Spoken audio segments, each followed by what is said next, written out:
Everyone, welcome to my channel disciples learning and हम आज start करने वाले part 2 of this chapter chemical reactions and equations. तो हमने कल इसमें पढ़ा था हमने केमिकल रिएक्शंस के बारे में कल हमने डिस्कस किया था। आज हम केमिकल इक्वेशंस के बारे में डिस्कस करेंगे। तो हमने केमिकल रिएक्शंस हमने पढ़ लिया क्या होती हैं, हमने उसके एग्जाम्पल्स देखे, हमने उसकी कैरेक्टरिस्टिक्स पढ़ ली है। अब हमें ये देखना है कि केमिकल इक्वेशंस क्या होती है। केमिकल रिएक्शन कल मैंने आपको कैसे बताया था। केमिकल रिएक्शन में मैंने आपको एक एग्जांपल दिया था, magnesium oxide, magnesium plus oxygen gives magnesium oxide. मैंने ये एग्जांपल आपको कल दिया। अब क्या होता है, क्या हम सारी रिएक्शंस इस तरीके से इतने लॉन्ग मेथड में लिखेंगे? अगर सारी रिएक्शन इस तरीके से लॉन्ग मेथड में लिखने लगे तो एग्जाम में लग जाएगा बहुत टाइम। अब हमें क्या करना है, उस टाइम को रिड्यूस करने के लिए या फिर किसी चीज़ का शॉर्टकट, हम क्या बोलते हैं आजकल, स्मार्ट वर्क करो, हार्ड वर्क से ज़्यादा स्मार्ट वर्क करो तो जल्दी सब कुछ हो जाता है। तो हमें वही स्मार्ट वर्क यहाँ पे करना है। उसमें क्या करना है, अब केमिकल रिएक्शंस हमने ये पढ़े, ठीक है। अब इक्वेशंस क्या होती है, इसी को शॉर्ट फॉर्म में, इसके सिंबल्स की फॉर्म में लिखना क्या बोलते हैं, केमिकल इक्वेशंस हो जाती हैं। जैसे कि मैं मैग्नीशियम को Mg लिखूंगी, Mg plus oxygen is O2 gives MgO, magnesium oxide. ये मैग्नीशियम ऑक्सीजन के साथ रिएक्ट करके मैग्नीशियम ऑक्साइड दे रहा है। हम इस रिएक्शन से भी यही समझ पा रहे हैं और इस रिएक्शन से भी सेम बात ही समझ पाएंगे। तो ये क्या हो गया, हमारे लिए शॉर्टकट हो गया। अब हमें ये लिखना ज़्यादा इजी रहेगा या ये लिखना ज़्यादा इजी रहेगा, तो हम क्या बोलेंगे, सिंबल्स वाला। तो केमिकल इक्वेशंस क्या होती है, chemical equations, what is chemical equations? When a chemical reaction represented by the symbol of substances involved in the reaction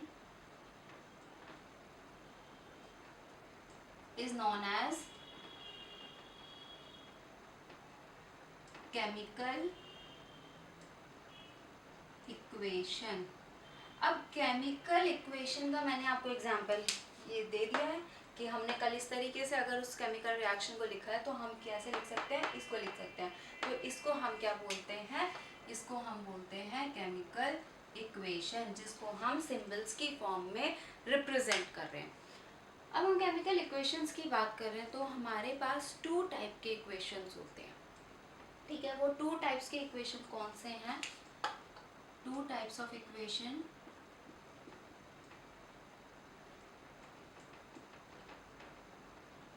to types की इक्वेशन है। First is balanced and second one is unbalanced. तो first is balanced equation and second one is unbalanced equation. Unbalanced equation, 2 equation हो गई, balanced और unbalanced. Balanced equation में और unbalanced equation में फर्क है, ये तो हमें इसके नाम से ही समझ में आ रहा है। बैलेंस मतलब कहीं ना कहीं वो किसी तरीके से बैलेंस है, ठीक है, या अनबैलेंस मतलब कहीं ना कहीं किसी तरीके से वो अनबैलेंस है। तो बैलेंस में क्या होता है कि जब रिएक्टेंट एंड प्रोडक्ट के जो एटम्स होते हैं वो इक्वल होते हैं, इधर की साइड भी सेम एटम, इधर की साइड भी सेम एटम।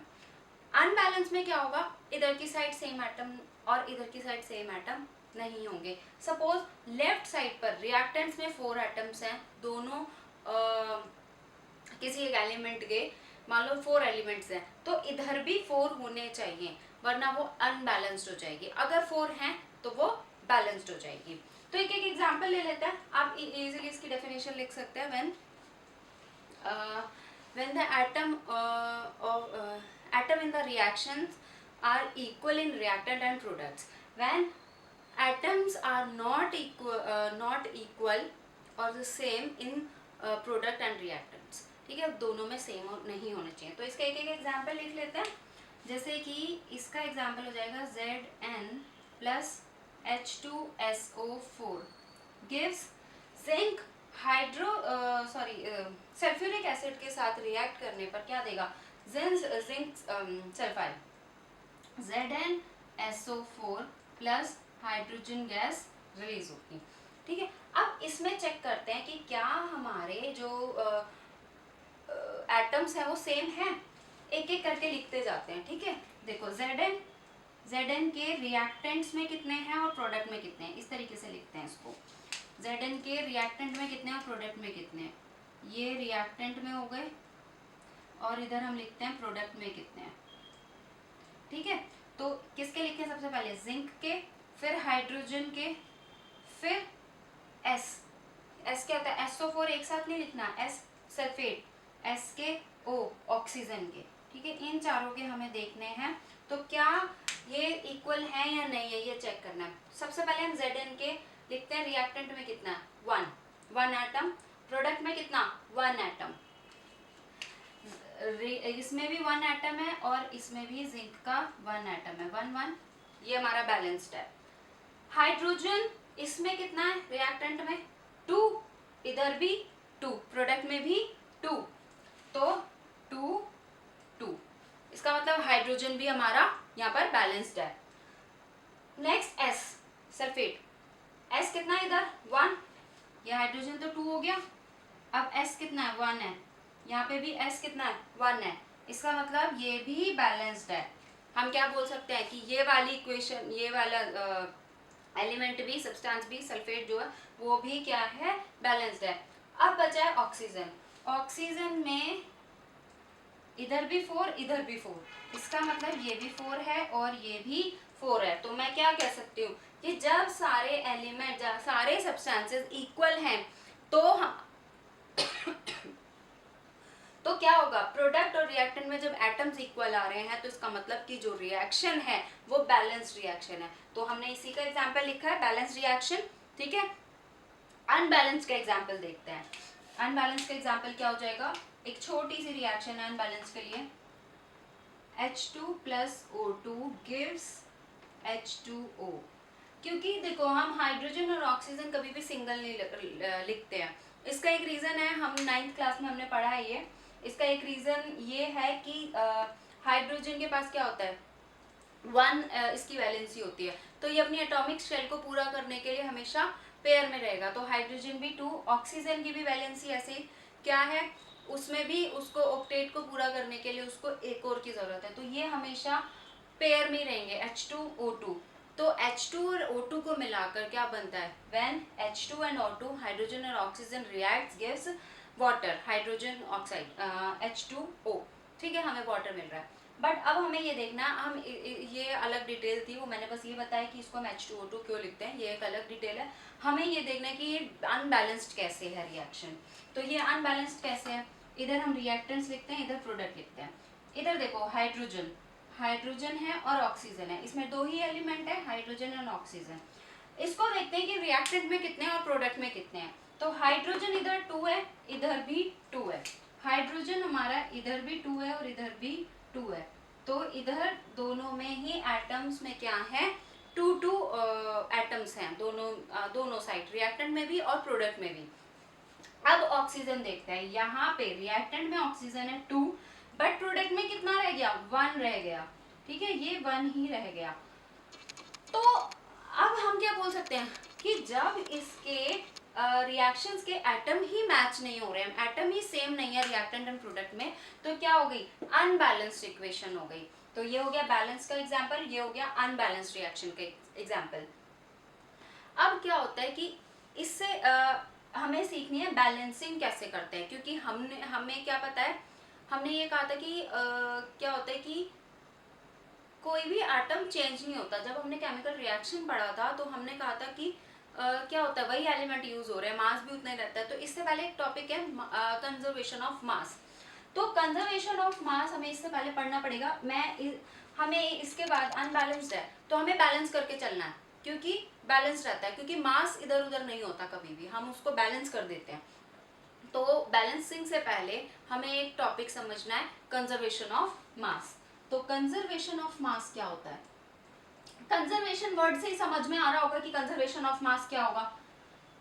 कंजर्वेशन मतलब कि आपका कोई भी मैटर का जो भी मास है, neither be created nor be destroyed, ठीक है। तो mass of matter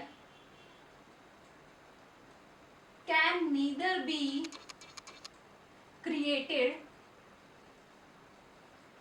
nor be destroyed,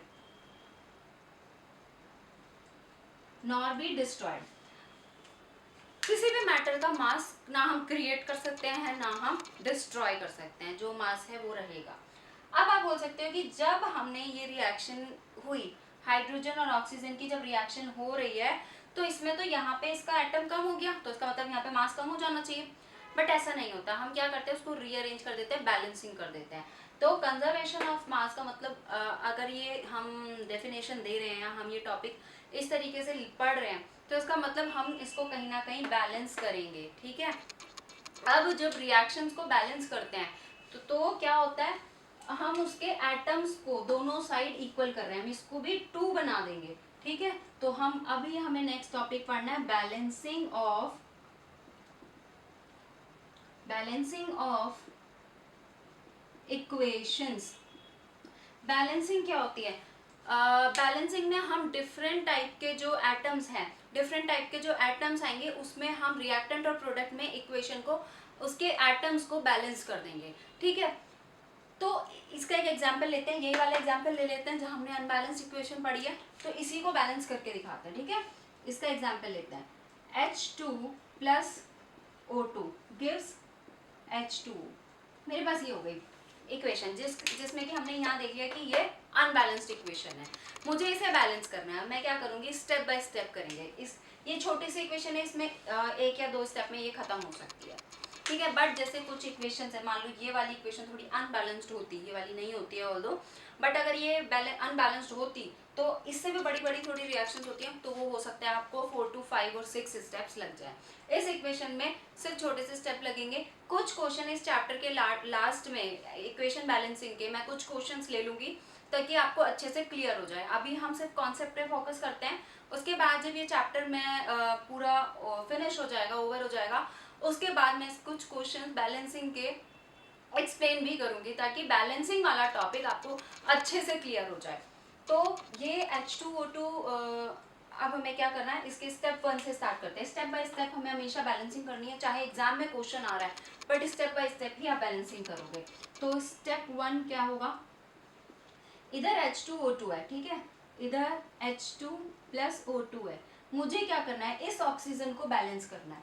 अब इस ऑक्सीजन को बैलेंस करने के लिए मैं क्या करूंगी, H2O कभी भी इस तरीके से नहीं लिखेंगे, ये गलत हो जाएगा। इस तरीके से हम इसको नहीं लिखेंगे कि मान लो मैं इसको ऐसे लिख दूं H2O2 ऐसे लिख दूं, तो ये हो जाएगा गलत। कभी भी मैं एटम इस तरीके से ऐड नहीं करूंगी। एटम किस तरीके से ऐड होता है, आगे ऐड करते हैं पूरे के, क्योंकि ये एक एलिमेंट बना रहा है, तो मैं बीच में भी नहीं डाल सकती। ये वाला भी गलत हो जाएगा अगर मैं ऐसे डाल दूं, तो H2O, तो ये भी गलत हो जाएगा। सही क्या होगा, H2O के सामने पूरा 2 लगेगा, ठीक है। तो ये करेक्ट वे है। तो मैं फर्स्ट स्टेप में मैंने यहाँ पर 2 ऐड कर दिया। अब यहाँ पर 2 ऐड करने से देखो क्या हो रहा है, ऑक्सीजन तो बैलेंस हो गया, ऑक्सीजन के इधर भी 2 हो गए, इधर भी 2 हो गए, ऑक्सीजन बैलेंस हो गया। बट अब हाइड्रोजन अनबैलेंस्ड हो गया, इधर 2 है, इधर 4 हो गए, तो अब हमें इसको भी बैलेंस करना पड़ेगा। तो इसके लिए आ जाता है स्टेप 2 में हम इसको करेंगे H2 plus O2, same equation लिख लेते हैं पहले, 2H2O जो हमने फर्स्ट स्टेप में लिखी थी। जैसे हमने यहाँ पर जो इक्वेशन थी उसको हमने एज इट इज लिखा, फिर हमने उसको बैलेंस कर दिया स्टेप बाय स्टेप। अब क्या हो गया, यहाँ पे H2 हाइड्रोजन के कितने हो गए, 4 एटम्स हो गए, बट इधर 2 है। अब हम क्या करेंगे, इसमें भी 2 ऐड कर देंगे। तो अब अगर हम चेक करें तो ये भी 2 है, हाइड्रोजन के क्या बोलते हैं, हाइड्रोजन भी 4 हो गए, इधर भी 4 हो गए, ऑक्सीजन के 2 हो गए, इधर 2 हो गए। तो ये क्या हो गई, इक्वेशन बैलेंस्ड हो गई है।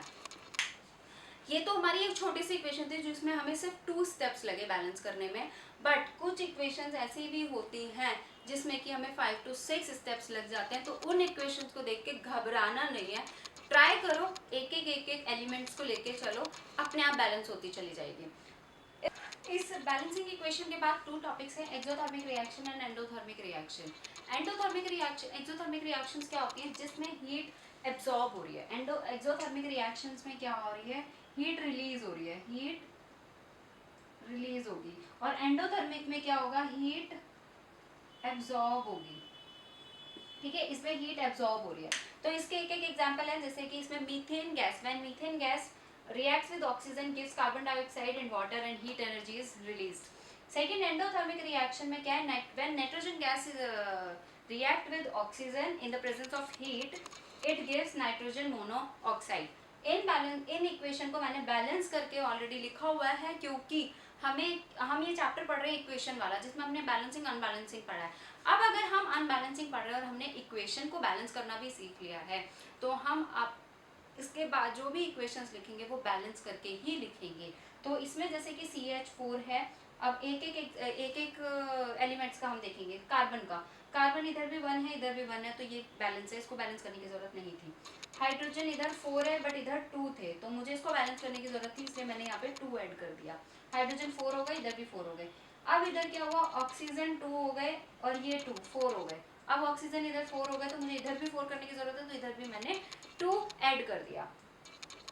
इसको भी क्या, इधर नाइट्रोजन और ऑक्सीजन 2 है, ठीक है, दोनों के एटम 2 है रिएक्टेंट में, बट प्रोडक्ट में NO नाइट्रोजन मोनोऑक्साइड था, तो मुझे इसमें ऑक्सीजन 2 एटम्स ऐड करने की जरूरत है। तो मैं इस तरीके से इक्वेशन को बैलेंस कर सकती हूँ। ये था एक्सोथर्मिक और एंडोथर्मिक का एग्जाम्पल। नेक्स्ट हम इसमें पढ़ेंगे types of chemical reactions. 5 types के होते हैं। नेक्स्ट क्लास में, नेक्स्ट पार्ट में हम टाइप्स ऑफ केमिकल रिएक्शंस पढ़ेंगे। आज के लिए इतना ही। अगर कोई भी क्वेरी है तो आप मुझे मेरे टेलीग्राम चैनल पे या इंस्टाग्राम आईडी पर या कमेंट सेक्शन में पूछ सकते हैं। Don't forget to like, share and subscribe. Thank you.